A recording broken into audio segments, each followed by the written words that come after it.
এই শহরের মানুষ জম্বি হয়ে যাচ্ছে। হ্যাঁ, একটা ভাইরাসের কারণে মানুষ জম্বি হয়ে যাচ্ছে। আর একটা জম্বি যদি অন্য এক মানুষকে আক্রমণ করে, তবে হয় ওই মানুষটা মারা যাবে, নতুবা সেও জম্বিতে পরিণত হয়ে যাবে। আর এজন্য সকলে এই শহর ছাড়তে চায়, কিন্তু তাদের মধ্যে এই মানুষটা এই শহর ছাড়তে পারে না। ফলে বিভিন্ন বিপদের মধ্য দিয়ে তাকে যেতে হয়। অর্থাৎ একমাত্র সে এই শহরে আটকা পড়ে যায়, অথচ তার আশপাশে জম্বিদের আঁতুড়ঘর। তবে সে কি এই শহর থেকে বের হতে পেরেছিল, নাকি জম্বিরা তাকে শেষ করে দিয়েছিল? আমরা সেটাই জানার চেষ্টা করব। তো আমরা চলে আসি কয়েকদিন আগে, যখন শহরে সবেমাত্র ভাইরাসটা ধরা পড়েছিল। আর এর কারণে যে যার মতো শহর ছাড়তে শুরু করেছিল। এবং তাদের মধ্যে ছিল মানেল নামের এই ব্যক্তিটা। সে পেশায় একজন লয়ার, এবং তার শহরে জম্বি ভাইরাস ছড়িয়ে পড়েছে। মানেলের বোন এবং তার হাজবেন্ড মানেলকে ক্যানারি আইল্যান্ডে যাওয়ার জন্য অনুরোধ করে। তারাও ক্যানারি আইল্যান্ডে যাচ্ছে। আর ওই আইল্যান্ডে যাওয়ার জন্যই মানেল এয়ারপোর্টে যায়। কিন্তু স্পেন সরকার কয়েক মিনিটের মধ্যে সকল ফ্লাইট বাতিল করে দেওয়ার নির্দেশ দেয়, যাতে ভাইরাস শহরের বাইরে ছড়াতে না পারে। কিন্তু বাঁচতে হলে তো এই শহর ছাড়তেই হবে। আর ওই ক্যানারি আইল্যান্ডে যাওয়ার জন্য একমাত্র পথ হলো ফ্লাইট। তাছাড়া সমুদ্র পথে অর্থাৎ বোটে করে সেখানে যাওয়া যায়। যাই হোক, এখন মানেল বাড়ি ফেরার পথে দেখে রাস্তায় প্রচুর জ্যাম। তাকে পায়ে হেঁটেই বাড়িতে ফিরতে হবে। কিন্তু তার কলোনিতে এসে দেখে তার এক পরিচিত ব্যক্তি ভাইরাস আক্রান্ত হয়ে গেছে। তাহলে মানেল এখন কি করবে? ভাইরাস তো তার ঘরের দরজার সামনে দাঁড়িয়ে আছে। সরকার থেকে নির্দেশ দেয় যেন কোনো ব্যক্তি ঘরের বাইরে বের না হয়। তবে কোয়ারেন্টাইনে থাকার জন্য যেটা সবচেয়ে বেশি প্রয়োজন, সেটা হলো খাবার, যেটা তার কাছে বর্তমানে নেই। এজন্য মানেল তখনই চলে যায় সুপার শপে। কিন্তু ইতিমধ্যে সেখানকার প্রত্যেকটা সুপার শপ খালি হয়ে গেছে। এমনকি মানেল যতটুকু পেয়েছিল সেটাও তার হাত থেকে ছিনিয়ে নিয়ে যাচ্ছে। এমনই একটা ভয়াবহ অবস্থা। যাই হোক, পড়ে থাকা কিছু খাবার নিয়ে মানেল যখনই বাইরে বের হয়, তখন দেখে এক পুলিশ পালিয়ে সুপার শপের মধ্যে আশ্রয় নিয়েছে এবং অন্য এক পুলিশকে এক জম্বি আক্রমণ করেছে। কিন্তু যখনই মানেল ওই পুলিশটাকে বাঁচাতে যায়, তখন জম্বি মানেলকে দেখে ফেলে এবং মানেলের উপর আক্রমণ করতে আসে। তখন ওই আহত পুলিশটা জম্বিকে গুলি করে মেরে ফেলে। পরে ওই পুলিশটাও নিজেকে গুলি করে শেষ করে, কারণ আহত হওয়ার কারণে সেই ভাইরাসটা তার শরীরে প্রবেশ করেছে। সে যদি বেঁচেও যায়, তারপরেও সে জম্বিতে পরিণত হবে। আর যে পুলিশটা শপের মধ্যে আশ্রয় নিয়েছিল, সেও ইতোমধ্যে জম্বিতে পরিণত হয়ে গেছে। মানেল এই ভয়াবহতা নিজের সামনে দেখে বাড়িতে এসেই নিজেকে অতিরিক্ত সেফটির ব্যবস্থা করে, যাতে কোনো জম্বি বাড়ির ভিতরে প্রবেশ করতে না পারে। এদিকে তার কলোনি থেকে মানুষদেরকে সরিয়ে নিচ্ছে, আর তাদেরকে নিতে একটা বাস এসেছে। কিন্তু মানেলের বোন বেলেন ওই বাসে উঠতে নিষেধ করে এবং বাড়িতেই থাকতে বলে। সময় বুঝে তারাই মানেলকে উদ্ধার করে নিয়ে যাবে। পরের দিন সকালে দেখে তার বাড়িতে কোনো প্রকার খাবার নেই। আর হ্যাঁ, বলে রাখি, মানেলের বোনের হাজবেন্ড সেনাবাহিনীর একজন কর্মকর্তা। আর এজন্যই মানেলকে বলেছিল যে তারাই এসে মানেলকে উদ্ধার করে নিয়ে যাবে। তবে এখন বেঁচে থাকার জন্য খাবারের প্রয়োজন, যেটা তার বাসায় এখন নেই।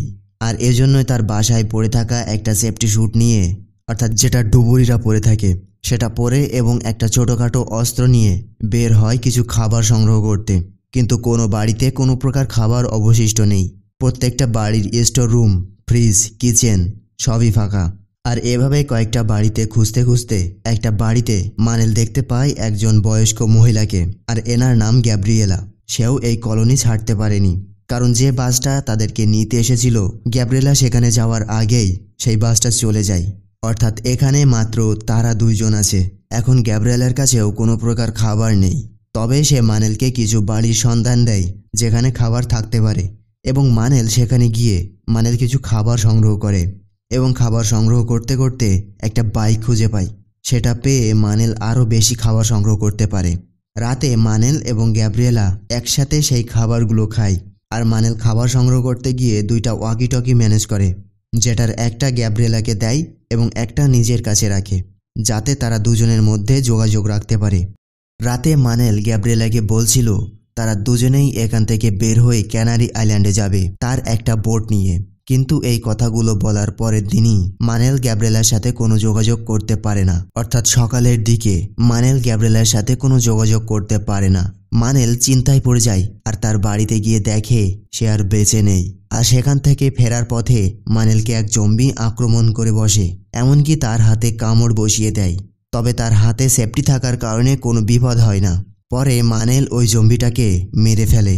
মানেল ওই বাইকটা নিয়ে বেরিয়ে পড়ে ক্যানারি আইল্যান্ডের পথে, কিন্তু কিছু দূর যাওয়ার পরে দেখে রাস্তা পুরোপুরি বন্ধ। তখন সে জঙ্গল দিয়ে যাওয়ার সিদ্ধান্ত নেয়, কিন্তু জঙ্গলে ঢুকতেই মানেল মহা বিপদে পড়ে যায়। জম্বির এক একটা দল মানেলকে আক্রমণ করতে আসছে। যদি একটু এদিক ওদিক হয় তাহলে মানেল শেষ। যাই হোক, বাইক নিয়ে পালানোর সময় মানেল সামনে কিছু জম্বির লাশ দেখে ভয় পেয়ে মানেল বাইক সহ পড়ে যায়। পরে মানেল ওই বাইকটা চালু করতে পারে না। এদিকে পিছনে জম্বিদের দল। মানেল ওইখানেই বাইকটা রেখে দৌড়াতে থাকে এবং ওই বোট স্টেশনে এসে পৌঁছায়। কিন্তু এখানে এসে দেখে এখানে কোনো বোট নেই, কিন্তু দূরে একটা বোট দেখতে পায়। মানেল ওই বোটে গিয়ে বোটটা চালু করার চেষ্টা করে, কিন্তু চালু করতে ব্যর্থ হয়।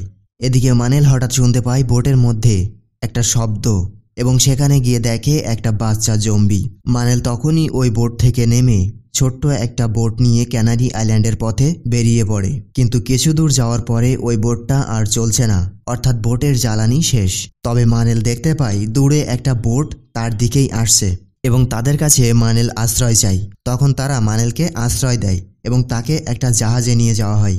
সেখানে একজনের সাথে পরিচয় হয়, তার নাম প্রিচেঙ্কো, ভিক্টর প্রিচেঙ্কো। আমি তাকে ভিক্টর বলেই উল্লেখ করব। মানেল রাতে যে কেবিনে আশ্রয় নিয়েছিল শুনতে পায় তার পাশে বেশ কয়েকজন লোক চেঁচামেচি করছে এবং সেই শব্দে তার ঘুম ভেঙে যায়। মানেল ধারণা করে তারা হয়তো এই বোটে আশ্রয় নিয়েছে, কিন্তু সকালে তাদেরকে দেখতে পায় না। তখন মানেল ভিক্টরের কাছে জানতে চায় যে ভিক্টর, কাল রাতে যারা এসেছিল তারা কোথায়? কিন্তু ভিক্টর বলে কাল রাতে কোনো মানুষ এই বোটে আসেনি। তখন মানেল বোঝায় যে কাল রাতে কিছু মানুষকে আসতে দেখেছিল। ভিক্টর মানেলকে সতর্ক করে দেয় এবং বলে কাল রাতে কোনো মানুষ এখানে আসেনি, মনে থাকবে। ভিক্টরের এই আচরণে মানেলের সন্দেহ হয়, কোনো কারণ তো একটা আছে। কারণটা আমি বলে দেই, আসলে এরা ডাকাতের হাতে বন্দী হয়ে গেছে আর এই ডাকাতরা পরিত্যক্ত শহর থেকে মূল্যবান জিনিসপত্র লুট করে নিয়ে আসে। যাই হোক, ভিক্টরও কিন্তু এখানে ফেঁসে আছে এবং সে পেশায় একজন পাইলট। যাই হোক, মানেল রাতের দিকে সেখান থেকে একটা বোট নিয়ে পালানোর পরিকল্পনা করে এবং জাহাজের নিচের তলায় বাঁধা ছিল ওই মানুষগুলোকে যাদেরকে মানেল ওই রাতে দেখেছিল। মানেল ওই লোকটার বাঁধন খুলে দিচ্ছিল। এমন সময় ওই লোকটা বলে তার স্ত্রী এবং মেয়েকে তারা উপরে নিয়ে গেছে। এমন সময় সেখানে ওই ডাকাত দলের একজন চলে আসে এবং তাদের উপরে গুলি করতে শুরু করে এবং ওই গুলিতে ওই লোকটা মারা যায়। তখন সেখানে চলে আসে ভিক্টর। এক পর্যায়ে ভিক্টর এবং ওই ডাকাতের সাথে ধস্তাধস্তি শুরু হয়ে যায়। যাই হোক, সেখান থেকে তারা পালিয়ে সেখানে থাকা একটা বোটে চেপে বসে আর ওই বোটকে লক্ষ্য করে ডাকাতরা গুলি করতে থাকে এবং ওই গুলিতে সেখানে বন্দী হয়ে থাকা ওই মানুষটা মারা যায় এবং একটা গুলি ভিক্টরের শরীরে এসে লাগে। পরে মানেল পাড়ে এসে একটা গাড়ি নিয়ে ভিক্টরকে নিয়ে যায় একটা হাসপাতালে, যেটার সন্ধান মানেল আগেই পেয়েছিল এবং সে এটাও জেনেছিল যে এখানে একটা হেলিকপ্টার আছে এবং সেটাতে চেপে তারা ক্যানারি আইল্যান্ডে যেতে পারবে। কিন্তু সেখানে ঘটে যায় আরও একটা বিপদ। জম্বিদের একটা দল তাদের উপরে আক্রমণ করে বসে। মূলত তারা এখানে এসেছিল ওই হেলিকপ্টারটার জন্য, যাতে ওই হেলিকপ্টারে চেপে ক্যানারি আইল্যান্ডে যেতে পারে। কিন্তু এখানে কোনো হেলিকপ্টার নেই, অথচ এখানে তারা ওই জম্বিদের মাঝে ফেসে গেছে। মানেল একটা মেশিন গান দিয়ে ওই জম্বিদেরকে মেরে ফেলে আর এই মেশিন গানটা ওই ডাকাতদের থেকে চুরি করে এনেছিল। যাই হোক, হেলিকপ্টার না থাকার কারণে ভিক্টরকে ওই হসপিটালের মধ্যে নিয়ে যায়, যাতে ভিক্টরকে প্রাথমিক চিকিৎসা দেওয়া যায় এবং গুলিটা বের করা যায়। চিকিৎসার সরঞ্জাম খুঁজতে খুঁজতে মানেল কিছু আওয়াজ শুনতে পায় আর এই আওয়াজটা কিছু মানুষের ছিল। তারাও কোনোভাবে এখানে ফেসে গেছে, ফলে তারাও এখান থেকে আর বের হতে পারছে না। মানেল তাদের সাথে যোগাযোগ করছে। এমন সময় মানেলের উপর জম্বিরা আক্রমণ করে বসে। মানেল জম্বিদেরকে আটকে মানেল ভিক্টরের কাছে যায়, কিন্তু মানেল ভিক্টরকে যেখানে রেখেছিল ভিক্টর সেখানে ছিল না। ওই মানুষগুলো ভিক্টরকে উদ্ধার করে নিয়ে এসেছিল।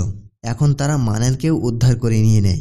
যাই হোক, ছোট একটা অপারেশন করে ভিক্টরের গুলি বের করে দেয়। ও আচ্ছা, এদের পরিচয় দেওয়া হয়নি। এনারা এই হসপিটালেই কাজ করত, অর্থাৎ এরা এই হসপিটালের সিস্টার। এই বয়স্ক মহিলাটার নাম সিস্টার সিসিলিয়া এবং এনার নাম লুসিয়া। যাই হোক, মানেল সাহায্যের জন্য একজন মানুষ পেল, সেই সাথে মানেল একটু সাহসও পেল। এখন মানেল লুসিয়াকে বলছে, শুনেছি এখানে একটা হেলিকপ্টার রয়েছে, কিন্তু সেটা কোথায়? লুসিয়া সেই হেলিকপ্টারটা দেখায় মানেলকে, কিন্তু মানেল দেখে তার আশেপাশে শত শত জম্বি, তাদেরকে টপকে সেখানে যাওয়া অসম্ভব। আর এটা নিয়ে তারা পরিকল্পনা করছে যে আমরা যদি সেখানে যেতেও পারি তাহলে হেলিকপ্টারটা পরিচালনা করবে কে? তখন মানেল বলে ভিক্টর। হ্যাঁ, ভিক্টর একজন পাইলট। ভিক্টর যেটা ওই জাহাজে মানিলকে বলেছিল। আর এসব কথা আলোচনা করতে করতে তারা খেয়াল করে ওই ডাকাতরা হসপিটালে চলে এসেছে এবং তাদের থেকে বাঁচতে যে যার মতো লুকিয়ে পড়ে। পরে ডাকাতরা চলে গেলে ওই হেলিকপ্টারের দিকে যেতে শুরু করে, কিন্তু সেই সময় এক জম্বি সিসিলিয়াকে আঘাত করে বসে। ফলে সেই ভাইরাস সিসিলিয়ার শরীরে প্রবেশ করে, আর এজন্য তাকে রেখেই তারা ওই হেলিকপ্টারের দিকে যায়। কিন্তু তারা হেলিকপ্টার অবধি পৌঁছাবে কিভাবে? আর তার জন্য তারা একটা বুদ্ধি খাটিয়ে একটা খাঁচা তৈরি করে এবং তার মধ্যে করে হাঁটতে হাঁটতে ওই হেলিকপ্টার অবধি পৌঁছে যায়। কিন্তু ভিক্টর এখন হেলিকপ্টারের ইঞ্জিন চালু করতে পারছে না, আর এই সুযোগে কিছু জম্বি ভিতরে আসতে শুরু করেছে। আর তাদেরকে রুখতে মানেল হেলিকপ্টারের বাইরে চলে আসে, কিন্তু দেখা যায় তখনই ওই ডাকাতরা সেখানে হামলা করে বসে এবং তাদেরকে হেলিকপ্টারের বাইরে আসতে বলে। তখন ভিক্টরের ইশারায় মানেল জম্বিদেরকে ছেড়ে দেয়। ফলে জম্বিরা ডাকাতদের উপরে আক্রমণ করে। ফলে ডাকাতরা মারা যায় এবং জম্বিদের সংখ্যাও কমে যায়। ওদিকে হেলিকপ্টারের ইঞ্জিন চালু হয়ে যায়, আর এদিকে ওই বেঁচে থাকা জম্বিদেরকে মানেল মারতে শুরু করে। এবং একসময় লুসিয়া মানেলকে উদ্ধার করে নেয় এবং হেলিকপ্টারটা ক্যানারি আইল্যান্ডের দিকে রওনা দেয়, যেটা মানেল তার বোন বেলেনকে জানায়। কিন্তু ওদিক থেকে বেলেন জানায়, তুমি এখানে আর এসো না, ক্যানারি আইল্যান্ড আর নিরাপদ নয়। আর এমন সময় তারা লক্ষ্য করে বিমান বাহিনীর 2টা উদ্ধারকারী বিমান ক্যানারি আইল্যান্ডের দিকে রওনা দিয়েছে। অর্থাৎ ক্যানারি আইল্যান্ডও এখন জম্বিদের আতুরঘর। তাহলে এখন তারা কোথায় গিয়ে ঠাঁই নেবে? আর এটা অমীমাংসিত রেখেই গল্পটা শেষ হয়ে যায়। তো আমার মনে হলো এর দ্বিতীয় পার্ট আসবে, আর দ্বিতীয় পার্ট আসলে আমি এক্সপ্লেইন করে দেব। তো দেখা হচ্ছে পরে একটা ইন্টারেস্টিং গল্প নিয়ে। সে পর্যন্ত বাই।